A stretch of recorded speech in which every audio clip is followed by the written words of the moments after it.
नमस्कार. मी डॉक्टर सौशोभा अरुण उंचेगावकर, औरंगाबाद. समंतक मणी. श्रीकृष्णाचा जांबवतीशी विवाह कसा झाला? जांबवती ही जांबवताची मुलगी होती. हा जांबवंत रामभक्त असून त्याने रामावतारामध्ये रामाची पुष्कळ सेवा केली होती. त्याला आपल्या बळाचा गर्व होता. प्रत्यक्ष रामाशी मल्लयुद्ध करण्याची त्याला ईर्ष्या होती. त्याने रामाजवळ तशी इच्छा बोलून पण दाखवली.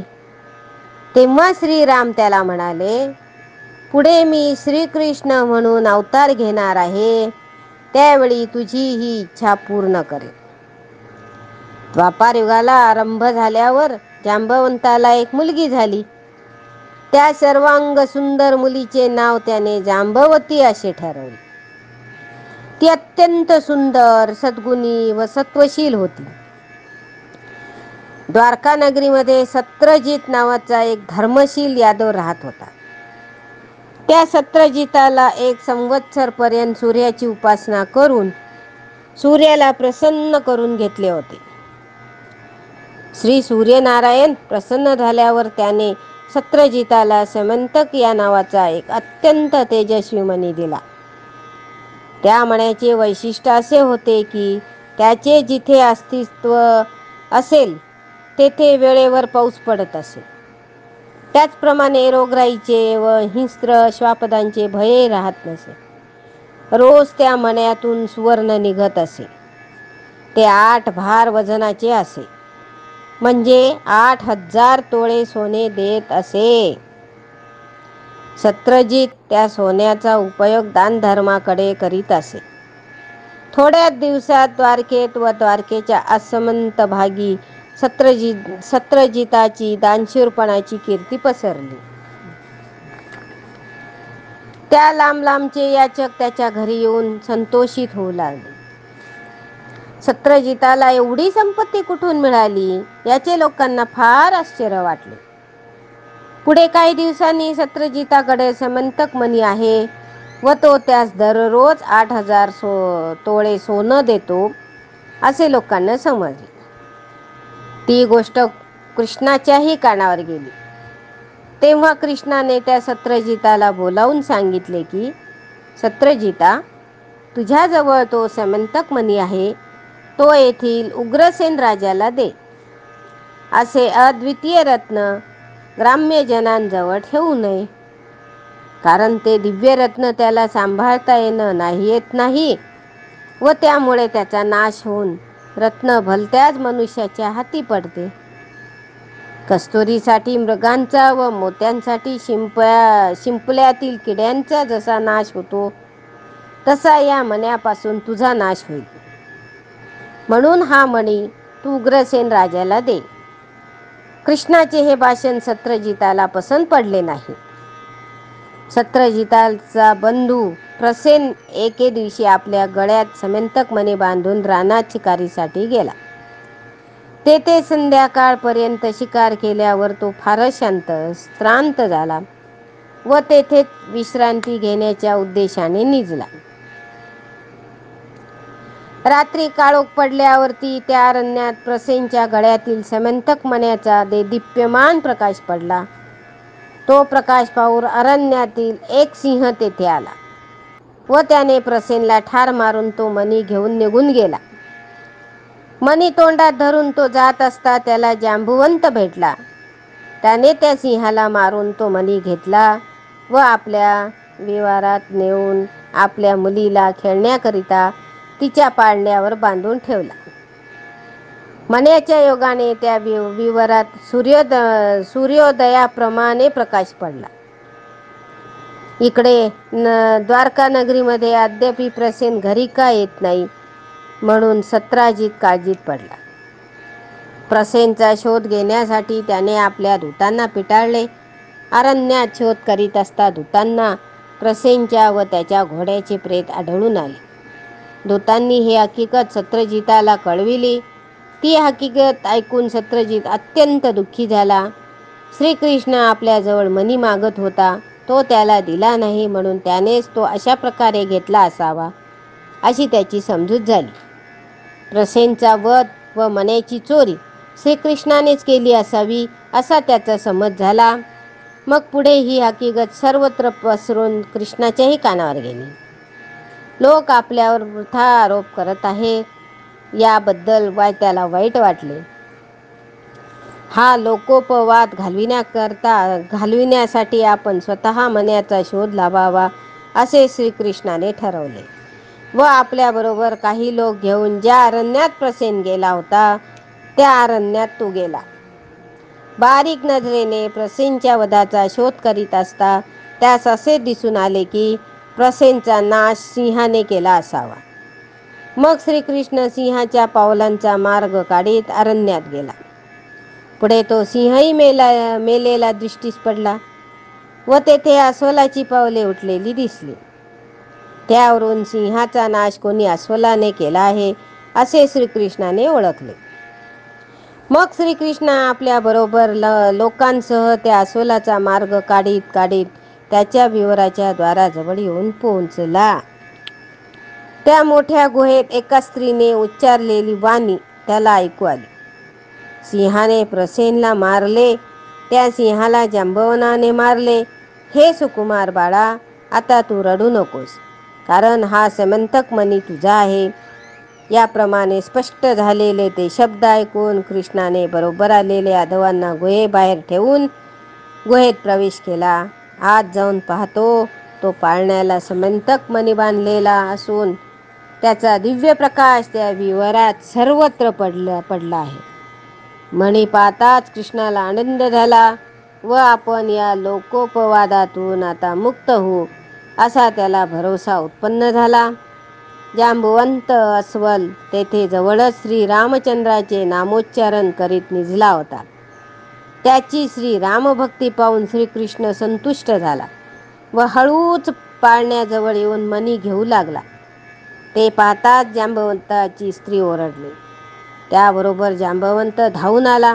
तेव्हा श्रीकृष्ण म्हणाले, अरे जांबवंता, मुकाट्याने हा मणी माझ्या स्वाधीन कर, नाहीतर माझ्याबरोबर युद्ध कर. श्रीकृष्णाच्या इच्छेनुसार जांबवंत युद्धास तयार झाला व कृष्णाबरोबर मोठ्या आवेशाने युद्ध करू लागला. जांबवंत रामभक्त असून महाप्रतापशाली होता. त्यामुळे श्रीकृष्ण जरी आपली शिकस्त करीत असे तरी तो त्याला आटोपेना. जांबवंताने श्रीकृष्णाबरोबर 21 दिवसापर्यंत युद्ध केले. शेवटी तो फार थकला आणि श्रीकृष्णाचा तो पराक्रम पाहून हा पराक्रमी पुरुष श्रीरामचंद्रच असावा असे त्याला वाटू लागले. याप्रमाणे तो मनात श्रीरामचंद्राविषयी विचार करीत आहे. तोच त्याला ती कृष्णमूर्ती श्रीरामचंद्राप्रमाणे दिसू लागली.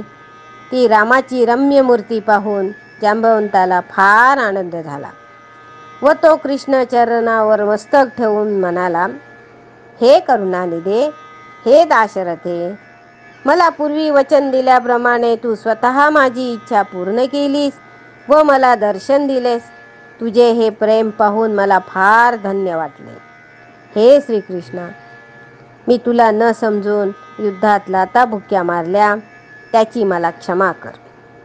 हे द्वारकाधीशा, आता माझी इतकीच विनंती आहे की माझ्या मुलीचा स्वीकार करून मला धन्य करावे.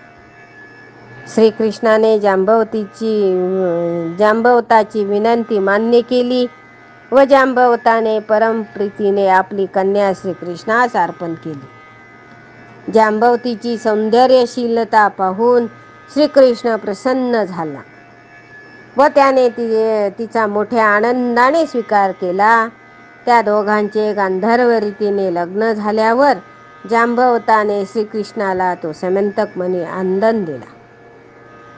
श्रीकृष्ण जांबवतीसह द्वारकेस परतला. सत्यजिताला सभेत बोलावून समारंभपूर्वक तो मणी परत केला.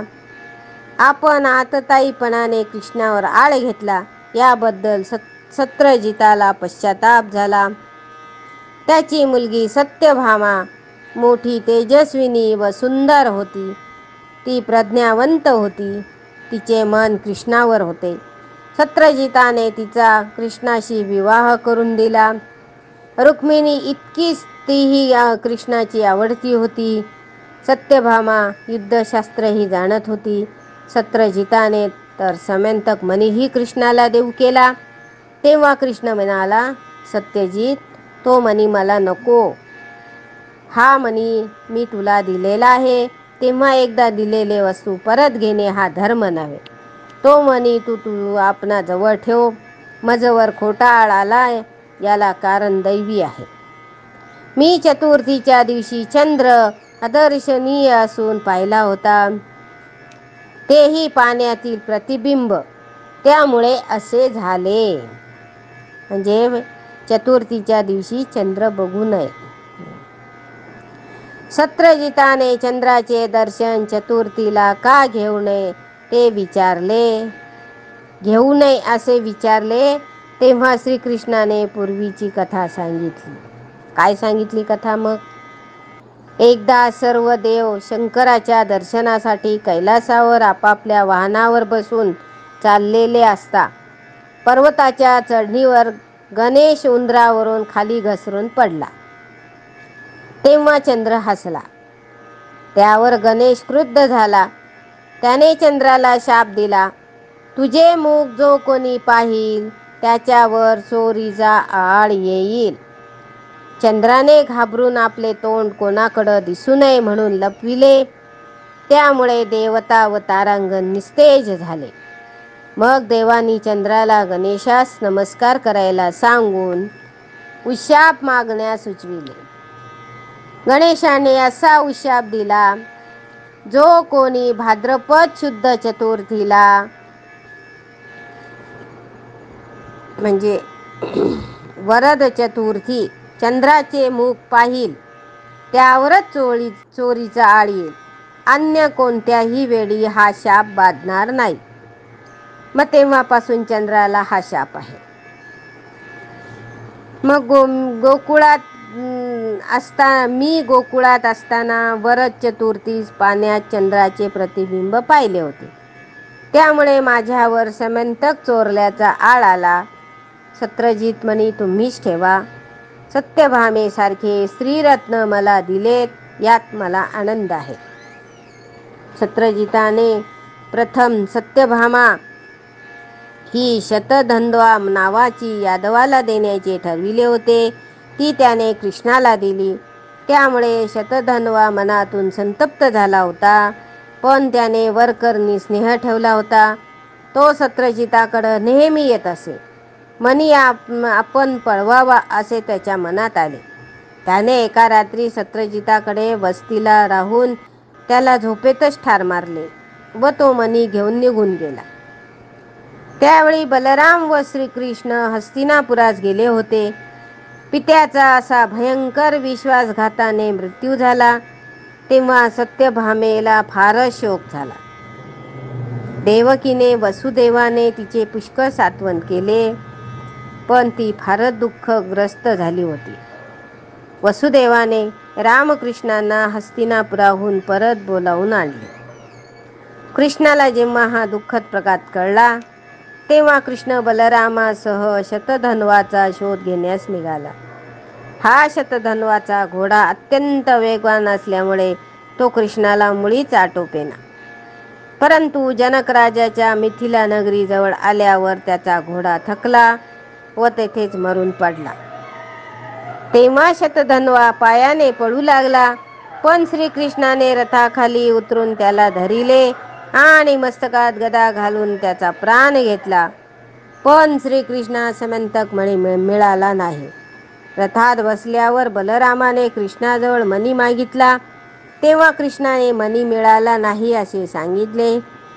कृष्णाचे भाषण ऐकून बलरामास त्याचा संशय आला व कृष्ण आपणास मुद्दाम मणी दाखवत नाही असे वाटून बलरामाने कृष्णाचा धिक्कार केला व स्वतः रागाने रथाखाली उतरून मिथिला नगरीस निघून गेला. तेथे जनक राजाकडे जाऊन तो त्याचा आश्रित म्हणून 7 वर्ष राहिला. त्या जनक राजाकडे असताना बलरामाने गदा युद्धात नैपुण्य संपादन केले. दुर्योधनही त्याच वेळी बलरामाजवळ गदा युद्ध शिकत होता. श्रीकृष्ण तेथून निघाला. तो थेट द्वारकेला आला व त्याने सर्व हकीकत सत्यभामेला सांगितली. मणी मिळाला नाही हे कृष्णाचे म्हणणे सत्यभामेलाही खरे वाटले नाही. तीही कृष्णाशी तुसडेपणाने वागू लागली. प्रत्यक्ष भावाला व पत्नीला आपला संशय आला हे पाहून कृष्णास फार वाईट आश्चर्य वाटले. इकडे बलराम 7 वर्ष मिथिलेत राहून हिंडत फिरत काशी क्षेत्री आला. तेथे आल्यावर बलरामाने असे ऐकले की येथे कोणी 2 सदनग्रस्त आले आहेत. ते या क्षेत्रात सतत दान धर्म करीत आहेत. ते वर्तमान ऐकून बलरामास फार आश्चर्य वाटले व शोध करीत त्यांच्याकडे गेला. तेथे जाऊन पाहतो तो ते अक्रूर व कृतवर्मा दिसले. मग बलरामास समंतक मणीची आठवण झाली. शतधन्वाने गुप्तपणे तो मणी अक्रूराजवळ ठेवायला दिला होता. पण कृष्णाला किंवा दुसऱ्या कोणासही गोष्ट माहीत नव्हती. कृष्णाने द्वारकेस सभेमध्ये घोषणा केली, सत्रजिताकडील समंतक मणी ज्याचा जवळ असेल त्याने तो सभेत आणून द्या. अक्रूराजवळ मणी होता. त्यालाही त्या मण्याबद्दल लोभ उत्पन्न झाला. त्याने मणी घेऊन काशीस प्रयाण केले. तो श्रीमंत झाला. काशी येथे त्याने गंगेवर अनेक घाट बांधले. अक्रूर जेथे असेल तेथे पाऊस पडेल असे त्याला वरदान होते. समंतकांचा प्रभाव तसाच होता. द्वारकेत व भरतखंडातही पुष्कळ मोठा दुष्काळ पडला. पण काशीस मात्र पुरेसा पाऊस पडत असे. उद्धवाने काशी जाऊन अक्रूराचा शोध घेतला. त्याला भिवू नको असे सांगून त्याने द्वारकेस परत आणले. लगेच पावसाने कृपा केली. अक्रूराने द्वारकेत आल्यावर कृष्णाची भेट घेतली. तो मणी त्याने जेव्हा कृष्णाला दिला तेव्हा कृष्ण त्याला म्हणाला, प्रिय सख्या, अरे ह्या मण्यामुळे प्रसेन व सत्रजित आणि रातधन्वा या तिघांचे प्राण गेले. असा घातकी मणी तू द्रव्यलोभाने स्वतःजवळ कशाला ठेवलास? जांबुवंत व सत्रजित यांनी जो मला देऊ केला तरी मी घेतला नाही. यावरून तू बोध का घेतला नाहीस? अक्रूराने क्षमा मागितली. कृष्णाने तो मणी सत्यभामेजवळ दिला. अक्रूरावर कृष्णाची कृपा होती म्हणून त्याला समंतक मण्यापासून प्राप्त झालेल्या द्रव्यातून काशी येथे घाट बांधण्याची सद्बुद्धी झाली. जय श्रीकृष्ण.